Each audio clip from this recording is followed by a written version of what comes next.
MP board वाले सभी विद्यार्थियों जल्दी जल्दी से आ जाओ, सब सारे अपने पेपर को मिला लीजिए।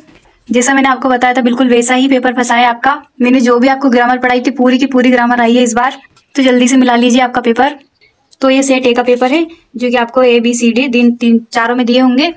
तो ये सेट ए देखने वाले हैं। क्वेश्चन तो सभी वही रहने वाले हैं, बस क्वेश्चन को आगे पीछे करके दे दिए जाते हैं सेट में। तो आप ये पेपर कोड भी मिला सकते हैं। तो अब आप आगे इसका हल देखिए पूरे पेपर का। ये निर्देशांक दे रखे हैं यहाँ पर, ये सब आपने पहले ही पढ़ लिए होंगे पेपर में। तो पहला क्वेश्चन हो जाएगा हमारा, निम्नलिखित वाक्यों के लिए सही विकल्प का चयन कर लिखिए। दिन जल्दी जल्दी ढलता है गीत हरिवंश राय बच्चन के काव्य संग्रह से लिया गया है। तो किसे लिया गया है? निशा निमंत्रण से हो जाएगा इसमें। दूसरा देखते हैं, करुणा के मुखौटे में छिपी क्रूरता की कविता है, तो किसकी? कैमरे में बंद अपाहिज की। अर्थ के आधार पर वाक्य के कितने भेद होते हैं? तो 8 भेद होते हैं। और चौथा देखते हैं अपन, काल में भी अपने साथ चलूंगा, कल में भी आपके साथ चलूंगा। वाक्य में निपात शब्द क्या? तो जिस पर जोर दिया जाता है वही हो जाता है, तो भी है इसमें। उषा कविता के अनुसार प्रातःकालीन आकाश लग रहा था, कैसा लग रहा था? नीले संग जैसा लग रहा था। काले मेघा पानी दे पाठ की विधाई क्या है? संस्मरण है। तो ये आपका बहुत ही सरल पेपर था इस बार का। आई होप कि आपने सब सही किए होंगे। तो अब देखते हैं रिक्त स्थान। रिक्त स्थानों की पूर्ति उचित शब्द का चयन कर कीजिए। रामचरितमानस महाकाव्य की भाषा है, क्या है? अवधि भाषा है। संपादकीय को आवाज माना जाता है, क्या माना जाता है? अखबार की आवाज माना जाता है। तीसरा हो जाएगा, दुनिया की सबसे हल्की और रंगीन चीज है, क्या है? पतंग है। भक्तिन पाठ महादेवी वर्मा की में संकलित है, क्या में संकलित है? स्मृति की रेखाएं। स्थिर भाव को जागृत करने वाले कारण को कहते हैं, क्या कहते हैं? आलम्बन कहते हैं। लेखक आनंद यादव का पूरा नाम क्या था? तो आनंद रतन यादव हो जाएगा। तो आप भी मिला लीजिए अपने पेपर को। आपने कितने सही किए और कितने गलत किए हैं कमेंट करके जरूर बताना कि कितने सही हुए हैं आपके। निम्नलिखित कथनों में से सत्य असत्य का चयन कर लिखिए। प्रसाद गुण सभी रसों में पाया जाता है, तो नहीं पाया जाता है। क्षेत्र विशेष में बोली जाने वाले शब्द को क्षेत्रीय शब्द कहते हैं, तो हाँ सही है, कहते हैं। शेर के बच्चे का असल नाम लुट्टन सिंह पहलवान था, तो नहीं था। एक घुंट एकांकी की रचनाकार जयशंकर प्रसाद है, तो हाँ है। बाजार का जादू आग की तरह पर काम नहीं करता है, तो नहीं करता है। तो रेडियो मूलतः एक रेखा की माध्यम है, तो ये नहीं हो जाएगा, नहीं है। तो हम देखते हैं सही जोड़ी। सही जोड़ी का मिलान कर लिखिए। जेठोत का अर्थ हो जाएगा जेठ का पुत्र। बिंब का अर्थ हो जाएगा शब्द चित्र।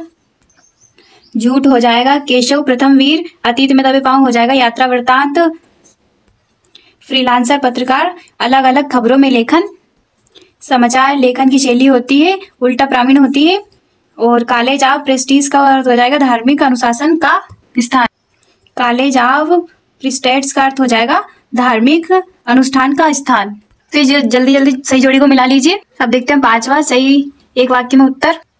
समाचार लेखन के 6 कारक कौन कौन से हैं? तो हो जाएगा क्या, कब, कौन, कहाँ, कैसे। गद्य की कोई 4 प्रमुख विधाओं के नाम लिखिए। तो निबंध, कहानी, नाटक और उपन्यास हो जाएगा। रघुवीर सहाय कौन से तार सप्तक के कवि हैं? तो दूसरे तार सप्तक के कवि हैं। शब्द शक्ति की परिभाषा लिखिए। तो किसी काव्य के भाव को समझाने के प्रयुक्त अर्थ को शब्द शक्ति कहते हैं। ये ऊपर वाला छूट गया, ये मिला लीजिएगा।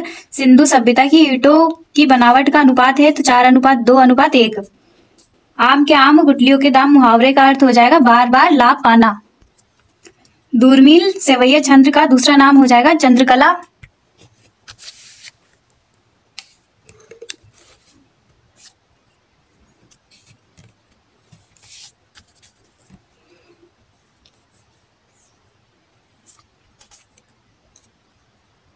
और ये सभी 2-2 नंबर के क्वेश्चन आ गए। अब जैसे कि छोटा मेरा खेत कवि के संदर्भ में, तो ये सब 2-2 नंबर के। उषा कवि में गांव की शोभा कैसे बताई है? ये तो आप सभी ने 2-2 नंबर के तो कर ही दिए हो गया। आसान से क्वेश्चन पूछे गए हैं, जैसे कि नाटक एकांकी में अंतर हो गया, स्मरणीय रेखा चित्र में 2 अंतर हो गए। तो ये सभी क्वेश्चन आपने आई होप के कर ही दिए होंगे सब सही सही। बहुत ही सरल पेपर आया था इस बार का। जैसे कि देख लीजिए, इंटरनेट पत्रकारिता क्या है, जो भी ऑनलाइन के काम होते हैं उसके बारे में लिखना था इसमें। और राज्य भाषा और राष्ट्रभाषा में अंतर लिखने थे। और ये शब्द गुण शक्ति की परिभाषा, जो कि बहुत ही सिंपल क्वेश्चन आए इस बार।